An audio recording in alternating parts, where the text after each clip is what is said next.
ஏகேவனுடைய படம் எப்பொழுது தொடங்கும்? பிப்ரவரி மாதத்தில் 15க்கு அப்புறம் இந்த படம் டேக் ஆஃப் ஆகிடும் அப்படின்னு சொல்லி அஜித் சைட்லேயும் சொல்லியிருந்தாங்க, டைரக்டர் ஆதிக் சைட்லேயும் அவரும் சொல்லியிருந்தார். ஆனால் பிப்ரவரி மாதமே முடிய போகுது, இன்னமும் இந்த படம் டேக் ஆஃப் ஆகலை. ஏன் இன்னும் ஒரு படி மேலே போய் இன்னும் இந்த படத்திற்கான ப்ரொடியூசரே ஃபிக்ஸ் ஆகலை, அதுதான் நிதர்சன உண்மை. அஜித்துக்கு இவ்வளோ பெரிய ஸ்ட்ரகிளாக என்ன ஆச்சு அப்படின்னு சொல்லி பயங்கரமாக இண்டஸ்ட்ரி பூரா பயங்கரமான ஒரு டாக் இருக்குது. ஆக்சுவலாக குட் பேட் அக்லி படத்துக்கு பிறகு மைத்ரி மூவி மேக்கர்ஸ் அவங்க தான் ஆக்சுவலாக 2 படம் தயாரிக்கிறதா ஒரு பேச்சு அடிபட்டு அதில் தான் முதல் படத்தை சைன் பண்ணி பண்ணாங்க, 2வது படம் பண்ணுறதா அவங்க பிளானு. ஸோ அஜித்தினுடைய சம்பளம், அவரோட அந்த குட் பேட் அக்லி கலெக்ட் பண்ண அமௌண்ட் அதெல்லாம் கூட்டி கழித்து பார்த்தா அடுத்த படம் எப்படியும் அதோட ஜாஸ்தி சம்பளம் கொடுக்கணும், செலவும் ஜாஸ்தி இருக்கும். ஆனால் ரெவென்யூ அப்படின்னு பார்த்தா அதோட கம்மியாகவோ இல்லை அதோட கொஞ்சம் ஜாஸ்தி வந்தாலோ அவங்களுக்கு மிகப்பெரிய நஷ்டம் ஏற்படும். அப்படிங்கிறதுனால அவங்க அதுலேருந்து ட்ராப் பண்ணிக்கிட்டாங்க. So Telugu Mythri movie makers நிறுவனம் ஒரு படம் போதும் எங்களுக்கு அஜித்தோடன்னு சொல்லி அவங்க வெளியில் போயிட்டாங்க. அதுக்கப்புறமா அஜித்தினுடைய அந்த 63வது படத்தை யார் தயாரிப்பா அப்படிங்கிற மாதிரியான ஒரு டாக் இருந்துகிட்டே இருந்தது. ஸோ அப்போ தான் தமிழகத்தில் இருக்கக்கூடிய ரோமியோ பிக்சர்ஸ் ராகுல், அவர் பேசிக்காகவே அஜித்தினுடைய ஃபேனு, இங்கே நிறைய படங்களை விநியோகம் பண்ணிகிட்ருக்காரு. அந்த அடிப்படையில் அவர் இந்த படத்தை தயாரிக்க முன் வந்தார். அவர் நீங்கள் டேரக்டரை லாக் பண்ணிட்டு வாங்க, ஸோ டைரக்டர் ப்ரொடக்ஷன் உங்கள் சேலரி எல்லாம் சேர்த்து ஒரு மேக்ஸிமம் ஒரு 250லேருந்து 280க்குள்ளே இருக்கிற மாதிரி பார்க்கலாம் அப்படின்னு அவர் சொல்லியிருக்காரு. அஜித்தினுடைய சம்பளம் 150 கோடிக்கு மேலே அவர் கொடுக்க முன் வரல. ஆனால் அஜித் சைடில் 175லேருந்து நின்னாங்க. ஸோ அதனால் அவரும் அதுக்கு மேலே இன்வெஸ்ட் பண்ணி நம்ம ப்ராஃபிட் எடுக்க முடியாது அப்படிங்கிறதுனால அவரும் வெளியில் போயிட்டார். ஸோ இது அப்படியே நின்று போச்சு.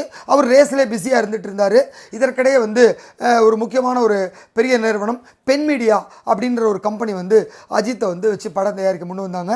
அவங்க அஷூரன்ஸ் கொடுத்ததுக்கப்புறம் தான் ஆதிக்கு பேட்டியை கொடுத்தார். பிப்ரவரி 15th நாங்கள் படம் ஸ்டார்ட் பண்ண போகிறோம் அப்படின்னு சொல்லி அஜித்தும் தன்னுடைய ரேஸுகள்லாம் அதுக்குள்ளே முடிச்சுட்டு பிப்ரவரி 1st வீக்கில் இங்கே வந்துடுறதா ஒரு பிளான் இருந்தது. ஸோ இவங்ககிட்ட பேச்சுவார்த்தை நடத்திட்டாங்க. அதுக்கப்புறமா அவங்க ஓடிடி சேட்டலைட்டு அப்புறம் தேட்ரிக்கலாக இருக்க இந்த விநியோகஸ்தர்கள்ட்ட போய் அஜித்தினுடைய மார்க்கெட் வேல்யூ மற்ற பிஸ்னஸ் பற்றியெல்லாம் பேசியிருக்காங்க.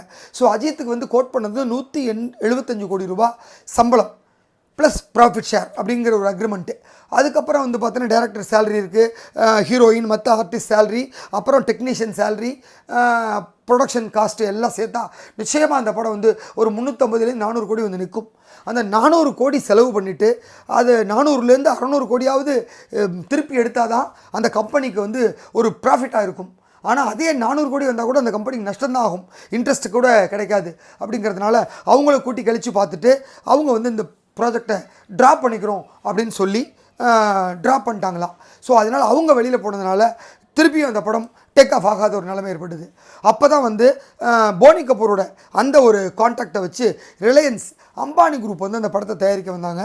ஸோ ஜியோ அந்த படத்தை தயாரிக்கலாங்கிற ஒரு பேச்சு அடிபட்டப்போ அவங்களும் பேசி கீசி ஃபைனல் பண்ணி எப்படி அவங்கள்ட்ட ஓடிடி இருக்கிறதுனால ஓடிடி பிஸ்னஸ் நமக்கு வந்துடும், அஜித் சேலரியை நம்ம ஒரு ப்ராஃபிட் ஷேராக கொடுத்துடலாம், மற்ற இது வரைக்கும் பண்ணிக்கலாங்கிற மாதிரியான ஒரு அக்ரிமெண்ட் ரெடி பண்ணி அதுக்கு ஒரு பேச்சுவார்த்தை போச்சு. அது கிட்டத்தட்ட நடக்கிற மாதிரி தான் இருந்தது. ஆனாலும் அதுவும் இன்னும் ஃபைனலுக்கு வரல. ஸோ இப்படியே தான் இருக்குது. இன்னும் எல்லா கட்ட பேச்சும் முடிஞ்சு ஃபைனல் அப்ரூவல் நிற்குது அதுவும். ஸோ அது ஒன்று டேக் ஆஃப் ஆகலாம் இல்லை ட்ராப் ஆகலாம், அந்த மாதிரி நிலைமையில தான் அதுவும் இருக்குது. ஸோ இந்த சூழ்நிலை தான் அஜித்தினுடைய படம் இன்னும் அப்படியே இருக்கிற ஒரு நிலைமை நீடிக்குது. ஸோ இந்த பிப்ரவரி முடிய போகுது. கிட்டத்தட்ட படம் பொங்கலுக்கு அதுக்கப்புறம் இவ்வளோ பெரிய லாங் கேப் வந்துருச்சு. ஸோ இன்னமும் தள்ளி போயிட்டே இருக்கிறதுனால இந்த படமும் குறித்த காலத்தில் தொடங்கி அடுத்த எப்போ ரிலீஸ் ஆகுங்கிற ஒரு பெரிய கவலை ரசிகர்களுக்கு போய் வந்துருச்சு. ஸோ அஜித்துக்கு சம்பளம் தான் பிரச்சனையா இல்லை மார்க்கெட்டில் அவருக்கு அவ்வளோதான் வசூல் இருக்கா, அதெல்லாம் ஒரு கூட்டி கழித்து பார்த்து எல்லாரும் ஒரு கடைசியில் பேக் அடிச்சிடுறாங்க. அதனால் அஜித்துக்கு ஒரு நல்ல சம்பளத்தோட ஒரு மிகப்பெரிய நிறுவனம் ஒன்று முன் வந்தால் மட்டும்தான் இந்த படத்தை அடுத்த லெவலுக்கு கொண்டு போக முடியும்.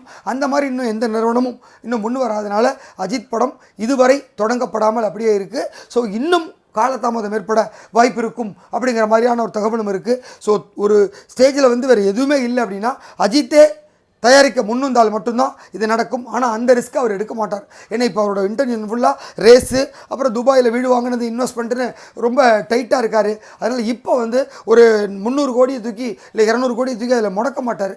அதனால் வேறு யார் ப்ரொடியூசர் அப்படிங்கிறது ஒரு பெரிய கேள்விக்குறி. ஸோ அஜித்தை வைத்து படம் தயாரிக்கிறதுக்கு இந்தியாவில் இல்லையா ஆள் அப்படிங்கிற கேட்குற மாதிரியான ஒரு விஷயம்தான் இப்போ நடந்துகிட்ருக்கு. ஸோ பொறுத்திருந்து பார்க்கலாம் விரைவில் என்ன அப்டேட் வருதுன்னு.